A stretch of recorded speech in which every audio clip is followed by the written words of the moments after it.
Welcome dear students of the 8th standard guys. We are going to talk about the third chapter in this lecture, that is our force and pressure people. Now before moving to pressure, let's try to understand guys what do you mean by force. People, you can talk about the force by simple two actions, that is push or pull.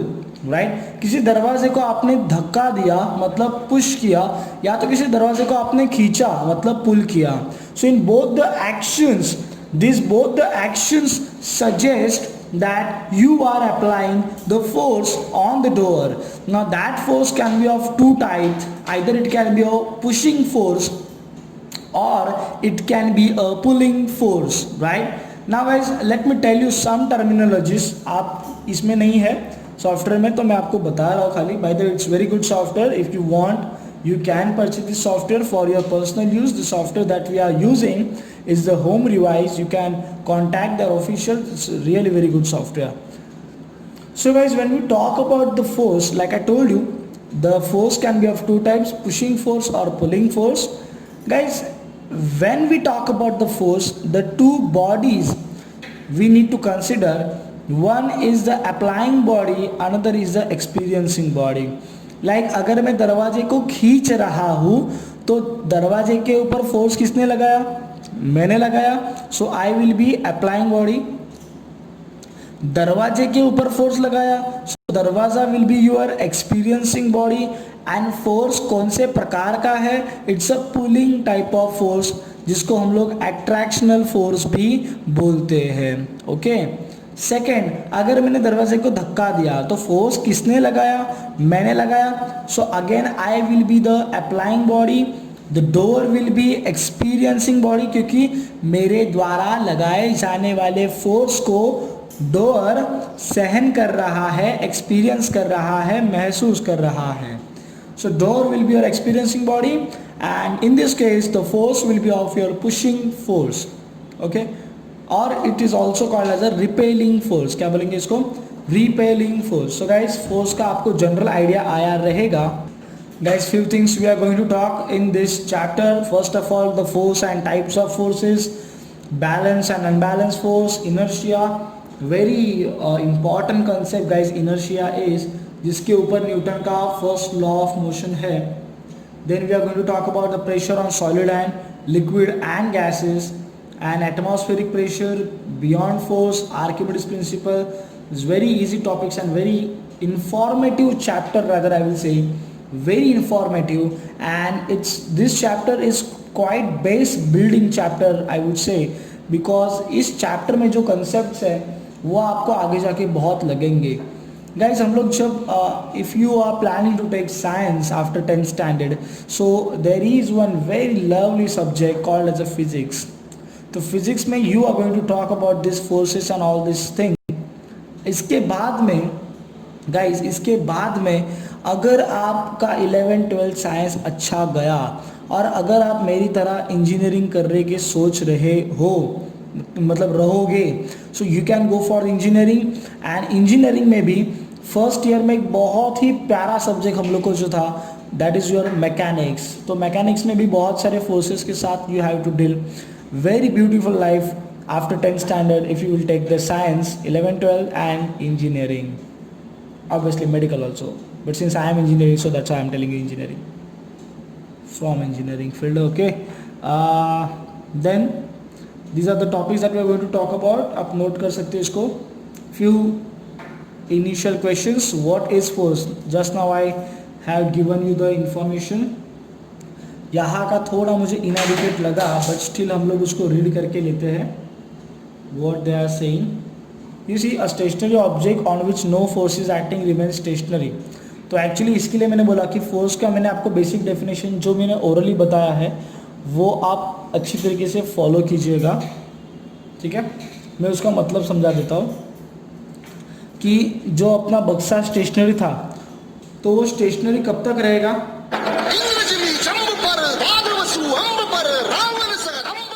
Let's talk about this. So ये बक्सा stationery कब तक रहेगा? जब तक उसके ऊपर कोई फोर्स लगाया ना जाए तब तक. ठीक है. So guys, always remember, whenever we talk about any object ना, तो धरती के ऊपर उसके दो स्टेट पॉसिबल है. या तो वो दो अवस्था पॉसिबल है, या तो वो स्टेशनरी रहेगा, कोई भी ऑब्जेक्ट या तो स्टेशनरी रहेगा या तो कोई भी ऑब्जेक्ट मोशन में रहेगा। This two states are possible. तो स्टेशनरी वाला स्टेशनरी में तब तक रहेगा जब तक उसके ऊपर कोई फोर्स लगाया नहीं जाता। और देखिए नेक्स्ट जो है, an object in motion continues to move with the same speed and the direction when no force is acting on the object. मतलब जब ये गाड़ी जो है वो अभी दौड़ रही है, ठीक है, दौड़ाओ जरा भाई, ये देखिए दौड़ रही है, ठीक है, तो ये कब तक दौड़ते रहेगी, जब तक इसको कोई पीछे से ट्रक आगे ठोकता नहीं या कोई आगे के गाड़ी से ये जाके ठोकता नहीं।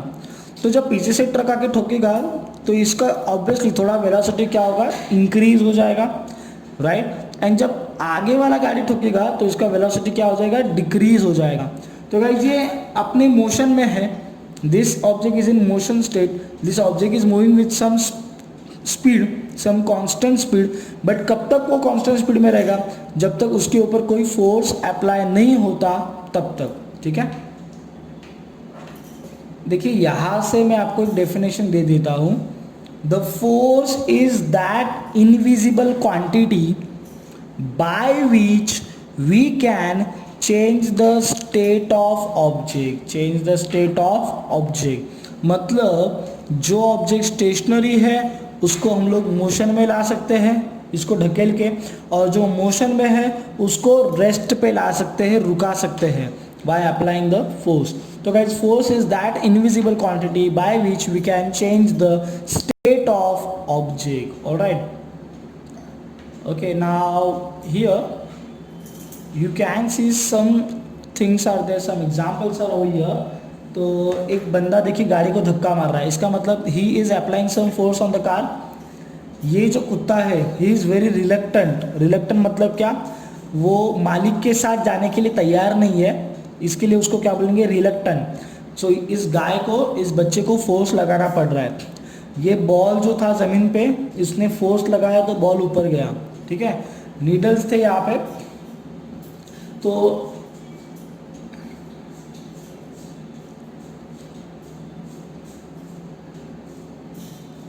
ओके, तो बेसिकली ये जो डायग्राम है this is in reference with the next topic जो भी आपको आएगा। तो मैं इधर से ही बता देता हूँ ना गाइस। टॉपिक ये है, the force can be divided into two quantities, that is contact force and non contact force. आपको वर्ड पे से ही समझ में आएगा। कॉन्टैक्ट फोर्स मतलब क्या, कि अगर आपको फोर्स लगाना है किसी ऑब्जेक्ट पे तो आपको उस ऑब्जेक्ट के टच में आना पड़ेगा, आपको उस ऑब्जेक्ट के संपर्क में आना पड़ेगा, आपको उस ऑब्जेक्ट से कांटेक्ट बनाना पड़ेगा, राइट। अगर मैं डोर पे धक्का मारता हूँ तो डोर के आगे खाली मैंने ऐसे हाथ कर दिया और बोला मैं आबरा कड़ाबरा गिली गिली छू, तो डोर क्या पीछे चला जाएगा क्या, नहीं ना रे। तो डोर को हाथ लगाना पड़ेगा, टच करना पड़ेगा। डोर का और मेरा, मैं मतलब कौन, फोर्स लगाने वाला, दैट इज अप्लाइंग बॉडी। डोर मतलब कौन, फोर्स को महसूस करने वाला, that is experiencing body. So guys in contact forces there must be a direct contact between the applying body and the experiencing body. यहाँ पे देखिए डायरेक्ट कॉन्टैक्ट है, यहाँ पे देखिए ये स्ट्रिंग है, ये बच्चे का हाथ है, डायरेक्ट कांटेक्ट है। ये बच्चे ने लात मारा, सो ये लात फुटबॉल को टच किया ना रे, डायरेक्ट कांटेक्ट है। So this all three examples are of the contact forces. But देखिए इस केस में ये नीडल्स यहाँ पे बिखरी पड़ी है, जैसे ही मैंने मैग्नेट लेके गया the needles were getting attracted towards the magnet. Magnet के क्या आजू बाजू से दो हाथ निकले क्या, नीडल को पकड़ के चिपका दिया, नहीं ना। तो मैग्नेट ने नीडल को अट्रैक्ट किया, मतलब इसका मतलब क्या है, दैट मैग्नेट ने नीडल्स के ऊपर फोर्स लगाया जो कि एट्रैक्शनल फोर्स था। कौन सा फोर्स था, एट्रैक्शनल फोर्स, जिसकी वजह से नीडल अट्रैक्ट हो गई मैग्नेट्स के पास। लेकिन ये करने के लिए मैग्नेट को शुरुआत से नीडल के कांटेक्ट में रहना ज़रूरी नहीं था। मैग्नेट को कोई हाथ नहीं है, मैग्नेट को ये हाथ से पकड़ के चिपकाया क्या, नहीं। तो जब इनिशियली बात कर रहे थे तो मैग्नेट एंड नीडल के बीच में दूरी थी, वो तो नीडल ही थी जो अट्रैक्ट होके मैग्नेट के पास आ गई. तो there is the non-contact force we can say between who is applying the magnet. So magnet is your applying body and this nails or needles will be your experiencing body. And what type of force in between them? It's a non-contact force. It's a non-contact force. Second चीज ये आपने किया रहेगा, ये कंघी है, कोम है. आप जो है वो क्या करते हो क्लासरूम में बैठ के, है ना, पेपर को थोड़ा सा चिट्टी चिट्टी में फाड़ के स्केल लेते हो और सर पे आप घिसते हो एंड उस स्केल को उस कागज के परखच्चे के ऊपर पीसेस के ऊपर लेके जाते हो. तो वो पीसेस उस पीसेस उस स्केल को चिपकते हैं. बराबर. मतलब अच्छा, by the way this is the magnetic force. Also you remember non contact तो है but particularly this force is called as a magnetic force. ठीक है. यहाँ पे सभी जगह पे तीनों में भी जो टाइप है वो है आपका muscular force because you are using your energy from the body. अच्छा, यहाँ की मैं बात कर रहा था. तो स्केल ने उस कागज के पीसेस को अट्रैक्ट किया. इसका मतलब पहले कांटेक्ट था क्या? पहले से स्केल का ऐसे कांटेक्ट था क्या? स्केल ऊपर था, कागज के पीसेस नीचे थे, अपने आप चिपक गए ना. तो भाई उस स्केल को सर पे घिसने से क्या हुआ?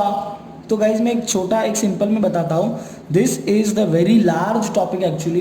ये जो आपका एक सिंपल डायग्राम है, इसको अगर आप देखोगे कि 10th स्टैंडर्ड के बाद when you will go for the science section there is a vast topic called as a electrostatics.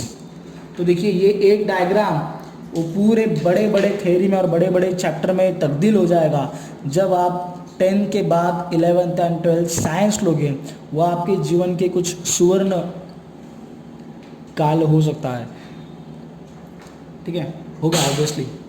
तो guys the thing is that यहाँ पे रहेगा इलेक्ट्रोस्टैटिक फोर्स बिकॉज जो स्केल होता है उसके ऊपर कुछ चार्जेस तैयार हो जाते हैं because of that rubbing action. And जो पर्टिकुलरली अगर बात करूँ तो स्केल के ऊपर निगेटिव चार्जेस तैयार होते हैं एंड जो कागज की पीसेस है उसके ऊपर होते हैं पॉजिटिव चार्जेस क्योंकि कागज के पीसेस ग्राउंड से कनेक्टेड होते हैं, ज़मीन पे होते हैं. तो निगेटिव पॉजिटिव उनके बीच में अट्रैक्शन होता है, इसके लिए वो कागज की पीसेस स्केल को अट्रैक्ट होते हैं या कोम को अट्रैक्ट होते हैं. तो यहाँ पे अगेन पहले से कॉन्टैक्ट था क्या? नहीं ना. So this is also a type of non contact force. Particularly it will called as a electrostatic force.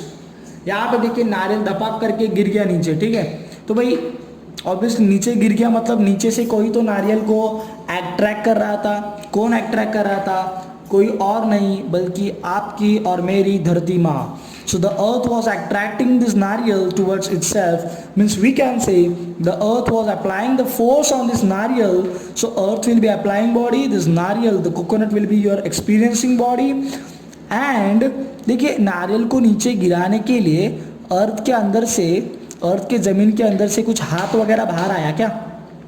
ऐसा हुआ क्या? अर्थ के ज़मीन से एक हाथ बाहर आया, ऊपर का नारियल उठाया और नीचे लेके गया? नहीं ना रे, नारियल अपने आप नीचे गिरा. नारियल ने भी महसूस किया यार कोई तो मुझे नीचे खींच रहा है. So that force is called as guys gravitational force and it's again a type of non contact force. पूरा टॉपिक ही बता दिया है यहाँ पे.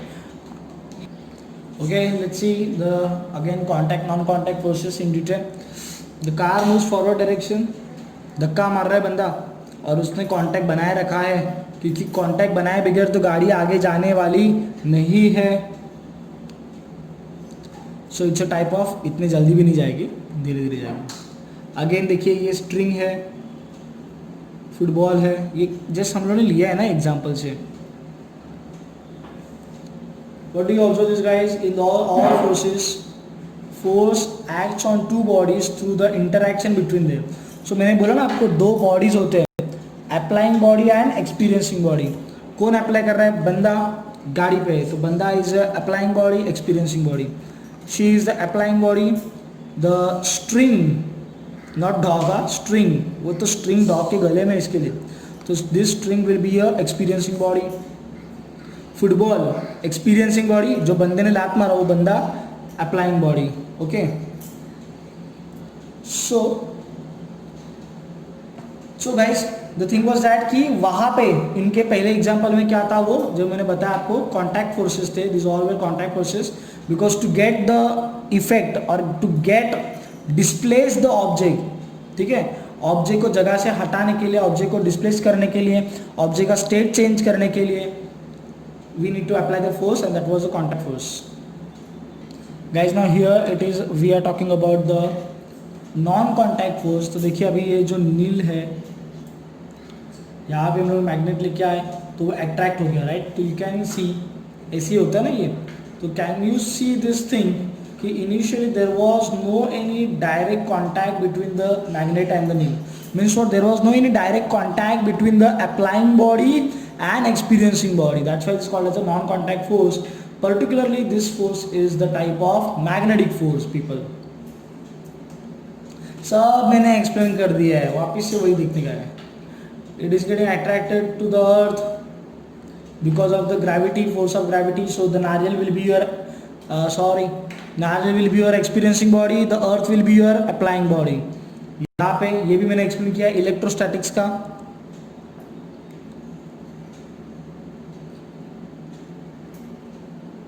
Okay. Okay, in case of comb over here, so I'm sorry, यहाँ पे पॉजिटिव चार्जेस डेवलप हो रहे हैं, ठीक है, sorry for that correction, and pieces जो है that is being your negative, okay, with respect to this. तो गाइस ना डिपेंड करता है एक्चुअली कि जो आपका मटेरियल होता है उसके ऊपर डिपेंड करता है कि किसके ऊपर पॉजिटिव चार्जेस डेवलप होंगे, किसके ऊपर नेगेटिव, ठीक है. तो यहाँ पे मैं इसका एक लॉजिक बता देता हूँ आपको कि पॉजिटिव चार्जेस किसके ऊपर क्यों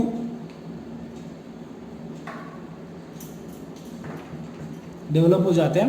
गाइस यहाँ पे पॉजिटिव चार्जेस मतलब क्या, जब इस कंघी को हम लोग ने घिसा सर के ऊपर तो पहले इस कंघी के ऊपर जितने पॉजिटिव चार्जेस थे उतने ही निगेटिव चार्जेस थे. मतलब सपोज कि 10 पॉजिटिव 10 निगेटिव, मतलब 10 प्रोटॉन 10 इलेक्ट्रॉन, ठीक है. तो क्या हुआ, बिकॉज ऑफ दैट रबिंग कुछ इलेक्ट्रॉन्स चले गए, कुछ इलेक्ट्रॉन्स चले गए. तो गाइस 10 प्रोटॉन, तो सपोज 2 इलेक्ट्रॉन चले गए तो कितना हो गया, 10 proton 8 electron.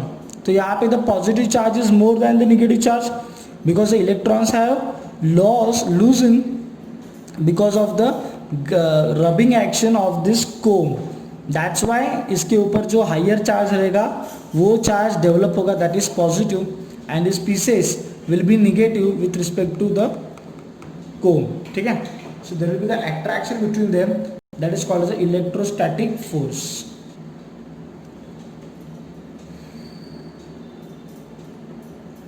So this thing you know guys, contact force मैंने पहले ही बता दिया है.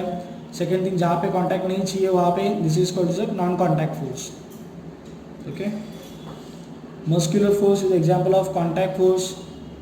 And see, lifting, pushing, pulling, these all actions needs the touch or the contact between the applying body and experiencing body.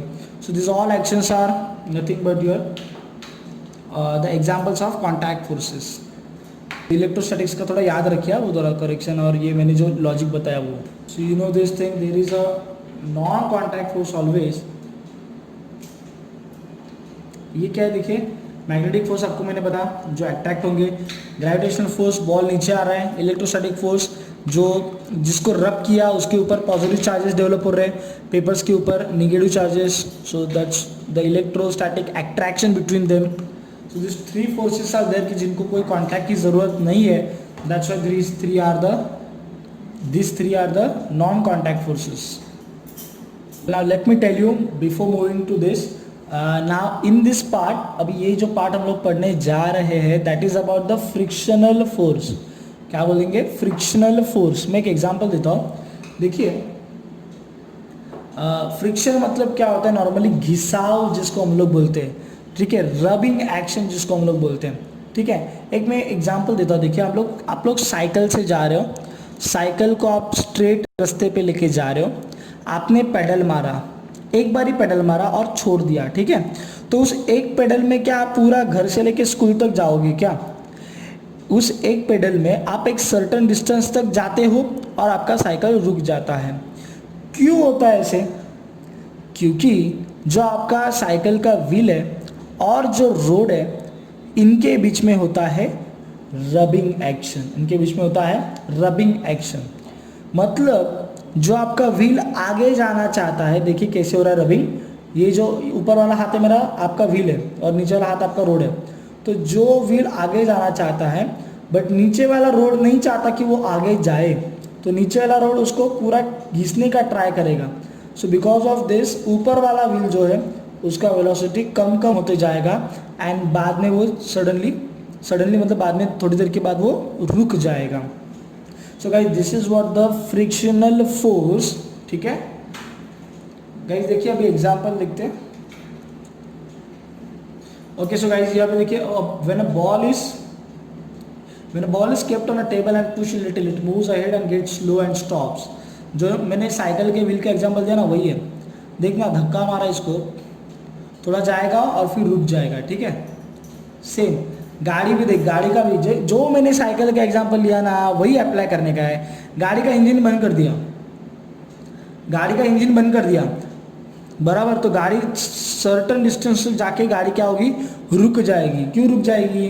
क्योंकि गाड़ी का wheel and road इनके बीच में क्या है, फ्रिक्शन है। तो व्हील आगे जाना चाहता है लेकिन रोड उसको पीछे खींचना चाहता है, ठीक है। So because of the frictional force after some time of switching off the engine गाड़ी रुक जाएगी। तो भाई इंजन तेरा क्या कर रहा है पता है क्या? Engine is actually trying to overcome the frictional force of the road. Just because your engine is there, the wheel is getting power and now wheel is going ahead and ahead, means what? The engine is helping the wheel to overcome the frictional force of the road. But once you will switch off the engine, the wheels won't be able to oppose the frictional force of the road, and after some time, कुछ देर के बाद wheel को road के frictional force के सामने surrender करना ही पड़ेगा भैया, और उसके वजह से the wheel will get stop after some time on the road. Ground surface object is there, this particularly frictional force is over there.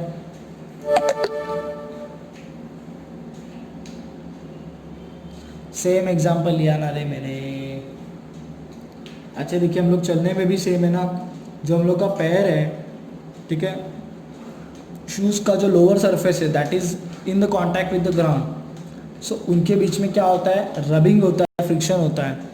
इसके लिए आपको पता है ना, हम लोग जो ग्रीप वाले बारिश के समय में ग्रीप वाले शूज़ पहनते हैं ना, तो ग्रीप मतलब क्या कि शूज़ का तलवा एंड रोड उसके बीच में अच्छा खासा फ्रिक्शन वो मेंटेन रखता है, ठीक है गाइज। ऑलवेज रिमेंबर फ्रिक्शन, देखिए भले ही वो फ्रिक्शन अपोज क्यों ना करता हो लेकिन फ्रिक्शन का होना बहुत ज़रूरी भी है। अगर सपोज ये रोड पूरा जैसे आपका पूरा आइस रहता तो आपके शूज़ का lower bottom and this surface उनके बीच में फ्रिक्शन ही नहीं होता तो आप चल नहीं पाते। आप अगर कदम डालते तो फटाक से स्लिप होके गिर जाते, समझ रहे बात। अगर रास्ते पे भी बर्फ़ होता, रास्ते पे रोड ही ना होता तो गाड़ी का व्हील एंड वो रास्ते के ऊपर की बर्फ़ इनके बीच में फ्रिक्शन नहीं होता, और उसके वजह से द थिंग वॉज दैट कि द कार और द ऑलराइट। सो गाइज जितना फ्रिक्शन होगा उतना अच्छा है ना, नहीं तो कार स्लिप हो जाएगा रास्ते के ऊपर। So guys friction is necessary thing, okay. So when walking we push the ground behind with our feet, that's why we are able to walk on the road. अगर फ्रिक्शन नहीं होता तो देखो बंदी बेचारी गिर गई। In same way there is a friction between the tyre और between the wheel. And guys always remember people, this two things are always in opposite direction, the motion and the friction. मतलब बस अगर ऐसी जा रही है तो friction will be in this direction, दोनों का डायरेक्शन अपोजिट रहेगा। अगर बस आ रही है, बस अगर ऐसे आ रही है तो friction will be in this direction, ठीक है, याद रखिएगा बात ये।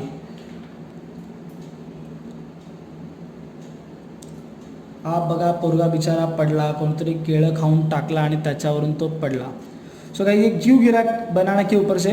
बिकॉज बनाना का सरफेस एंड रोड, उसके बीच में there was very less friction and because of that this guy slips over that road.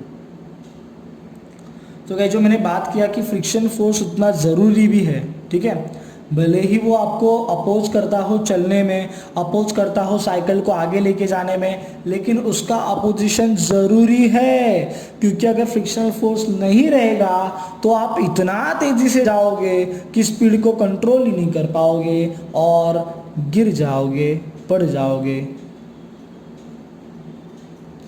So guys बहुत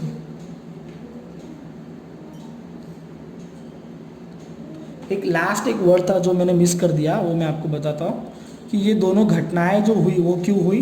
this examples occur due to the reduce friction, मतलब फ्रिक्शन कम होने के कारण ये चीज़ हुआ. तो अगर फ्रिक्शन ज़्यादा होता तो शायद से बंदा ये ना गिरता. इसीलिए हम लोग बारिश में ज़्यादा अच्छे ग्रिप वाले शूज़ पहनते हैं. इसलिए आप देखिए गाड़ी के टायर्स भी होते हैं ना, किसी ने ऑब्जर्व किया है, गाड़ी के टायर्स के बीच में ना स्पेस होता है. मतलब पूरा टायर कभी चपटा होता है क्या, एकदम प्लेन सपाट टायर? नहीं, उसके ऊपर डिज़ाइंस होते हैं और वो डिज़ाइंस के बीच में ना स्पेस होता है.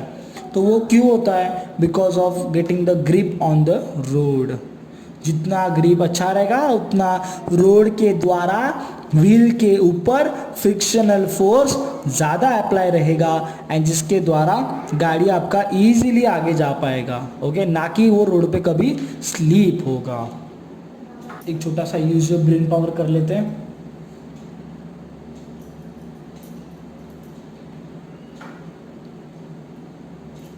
सिंपल है यार, 2 बॉटल के ऊपर मैग्नेट डाल दिया है, ठीक है. फिर क्या किया, पानी में लेके जाएंगे, रख दिया पानी में. फिर आगे का चीज़ आपको पता है क्या होगा, नॉर्थ साउथ रहेगा तो बॉटल पास में आएंगे, बराबर. Unlike poles attract each other and south south या नॉर्थ नॉर्थ रहेगा तो रिपेल करेंगे. एक गया. So guys in this case what is happening despite of no contact, because ये मैग्नेटिक फोर्स कौन सा फोर्स होता है, नॉन कॉन्टैक्ट फोर्स होता है. तो guys this north pole will attract this south pole, this south pole will attract this north pole. समझने वाली बात ये है कि दोनों भी मैग्नेट यहाँ पे देखिए, दोनों भी मैग्नेट साइमल्टेनियसली अप्लाइंग बॉडी भी है और एक्सपीरियंसिंग बॉडी भी है. कैसे? If this magnet is applying body then this is your experiencing body and if this is your applying body then this is your experiencing body. तो दोनों भी आपस में फोर्स लगा रहे हैं, ये भी उसको खींच रहा है और वो भी इसको खींच रहा है. ये देखो क्या हो गया, साउथ साउथ पलटी मार दिया, बॉटल ने पलटी मार दिया, नॉर्थ साउथ आ गया. ठीक है, समझे आप? साउथ साउथ आ रहे थे तो रिपेल हो गया, इसने रिपेल किया तो वही पलटी मार के फिर नॉर्थ साउथ हो गया.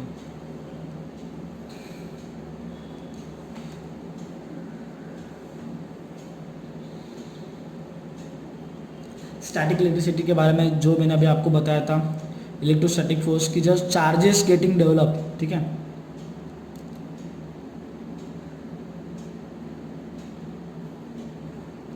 so when a comb is rubbed against the hair and brought near the small pieces paper kept on a table, they get attracted to the comb. तो वो comb को attract हो जाते हैं. ठीक है, उसका कारण भी मैंने थोड़ा आपको शॉर्ट में बताया था, अभी हम लोग डीप में देखेंगे. प्रोबेबली ये हम लोग लास्ट टॉपिक लेंगे, फिर हम लोग खत्म मतलब बाकी बचा नेक्स्ट पार्ट में करेंगे. ठीक है, so this is because the comb has electrostatic charge and there is a induced opposite charge on the pieces of paper which causes the pieces to stick the comb. तो electrostatic charge comb के ऊपर रब करने से कौन से charge develop होते हैं? Positive charge. एंड पीसेस के ऊपर कौन से चार्ज डेवलप होते हैं? Negative charge. मतलब पेपर के जो पीसेस है वो अपने आप नेगेटिव बन जाते हैं with respect to the positive comb.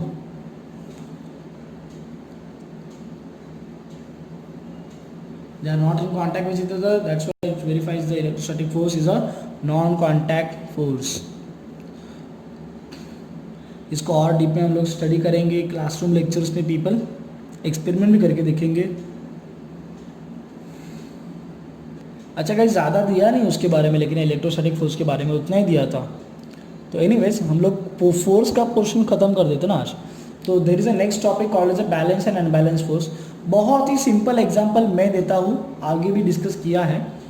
आप लोग ने खेला रहेगा ना वो रस्सी खींच, है ना, क्या बोलते हैं उसको, टग ऑफ वॉर खेला रहेगा, बराबर है। तो टग ऑफ वॉर में क्या होता है, राइट साइड बंदे लोग, लेफ्ट साइड बंदे लोग, जो भी रहेगा, एंड बीच में हम लोग या तो रुमाल बांधते हैं या तो किसी ना बीच का बंदर, उसको हम लोग खड़ा करते हैं।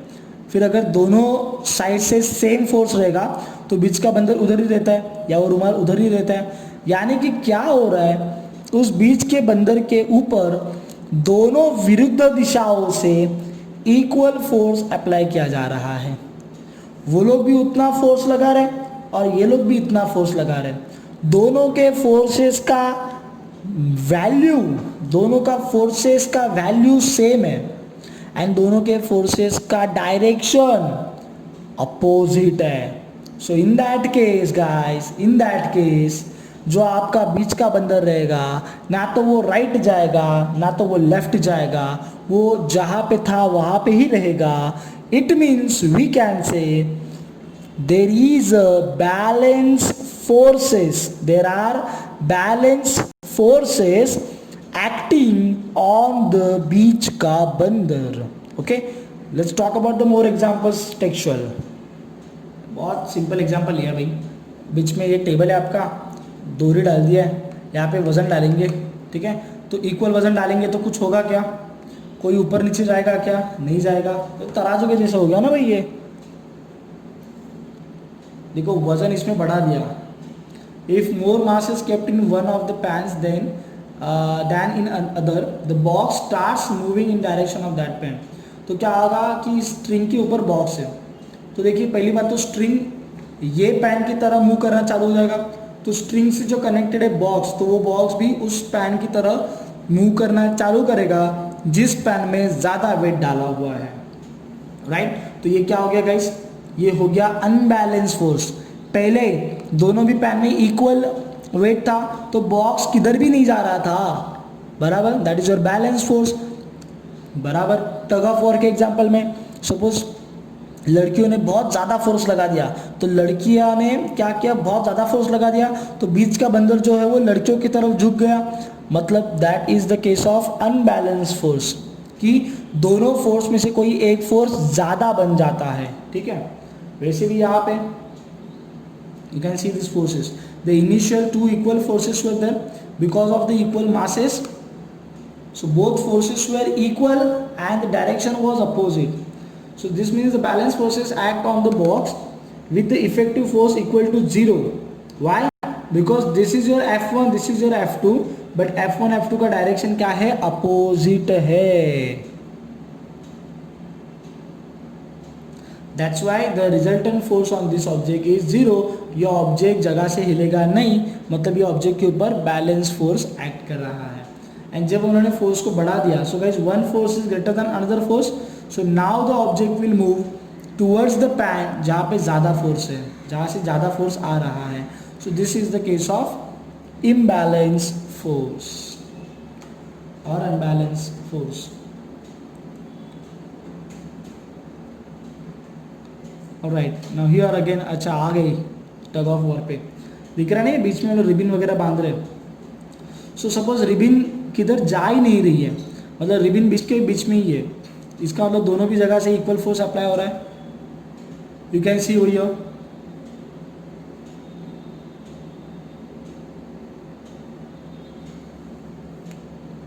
initially the two forces are balanced, the rope move in the direction of the higher force when the force becomes unbalanced। तो सपोज किसी एक जगह का फोर्स ज़्यादा बन गया,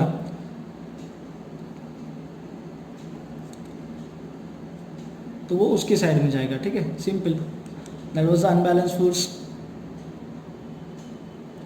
छोटा एक्टिविटी देखिए, when a big grain storage container is required to slide on the ground it becomes easier if 2 persons push it rather 1 person. मतलब क्या है, दोनों भी बंदे लोग फोर्स लगा रहे हैं एंड दोनों का force on this object is in same direction ना, दोनों का force is in same direction. So दोनों का फोर्स का क्या होगा, एडिशन होगा। क्या होगा, एडिशन। पिछले वाले केस में पता है क्या हो रहा था, दोनों का forces was in opposite direction, तो दोनों के फोर्सेस का सब्ट्रैक्शन हो रहा था। Now the both forces will have same direction, तो दोनों के फोर्स का एडिशन होगा एंड द रिजल्टेंट फोर्स, मतलब सपोज कि इस बंदे ने लगाया F1 एंड इस बंदे ने लगाया F2, so resultant force on this will be F is equals to F1 plus F2, F1 plus F2। बात समझ में आई? ऑब्वियसली दो लगाएंगे तो फटाफट जाएगा, बहुत सिंपल बात है ये। व्हाट वी अंडरस्टैंड, मैंने बता दिया what we understand. The force equal to their addition acts on that object, मतलब सपोज इसके साथ और 2-3 लोग आ गए ना धक्का मारने के लिए, सो दोस 2 forces will be in same direction ना। तो गाइस जो फोर्सेस सेम डायरेक्शन में एक्ट होते हैं उनका एडिशन होता है, जो फोर्सेस अपोजिट डायरेक्शन में एक्ट करते हैं उनका सब्ट्रैक्शन होता है। तो मैंने आपको ये करके बताया, ठीक है। अभी देखिए ये क्या है, ये चीज क्या है, if 2 forces applied on the one object in the direction opposite each other a force equal to their difference acts on object। देखिए क्या हो रहा है, एक ऐसे ढकेल रहा है, सपोज एक ऐसे ढकेल रहा है, एक का फोर्स ऐसे है, एक का फोर्स ऐसे है, तो दोनों का फोर्स का डायरेक्शन अपोजिट हो गया, तो the resultant force on this object will be the greater force minus smaller force. समझा क्या? वैल्यू में खेलते हैं थोड़ा सा कि suppose this is your F1, I hope दिखता रहेगा, this is your F2, this is suppose, मैं सपोज बोल रहा हूँ, this is suppose 2 Newton, this is suppose 1 Newton. So which is the greater force, F1, Newton is the unit of force. तो what will be the resultant force on the box, greater force minus smaller force, so 2 minus 1, that is nothing but 1 Newton of force will be on the box। okay, in this way we have to deal। क्या करें, झगड़ रहे दोनों जन, देखिए।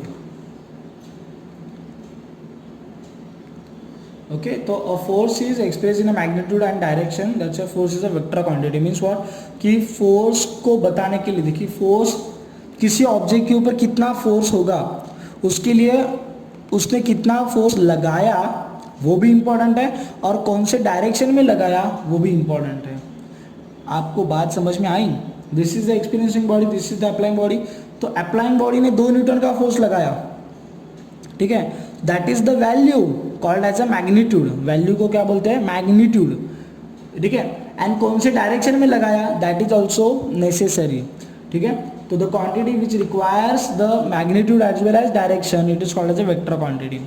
And guys direction की बात करेंगे तो ये आप आगे का बात हो गया एक्चुअली, लेकिन जब मैं डायरेक्शन की बात करता हूँ तो आप वो ईस्ट वेस्ट साउथ नॉर्थ वो डायरेक्शन नहीं है। फिजिक्स के भाषा में along the x axis, along the y axis, along the z axis and हर एक्सिस के पॉजिटिव एंड निगेटिव, तो ऐसे total 6 directions are there, okay. And उनके बीच में के प्लेन के डायरेक्शंस भी, ऐसे तो बहुत सारे डायरेक्शन हम लोग होते हैं, बट डायरेक्शन मतलब फिजिक्स में ये साउथ नॉर्थ ईस्ट वेस्ट नहीं होता, वो होता है along the x, along the y, along the z, then X Y plane, Y Z plane, X Z plane, ऐसे वो डायरेक्शंस होते हैं, जो कि बहुत आगे की बात है, 12th 11th की बात है। तो आई होप आपको इतना समझ में आया रहेगा, आपके स्टैंडर्ड को जितना है उतना। The next part is of the part of pressure that we will be talking about in the next video or next lecture। Thank you so much people।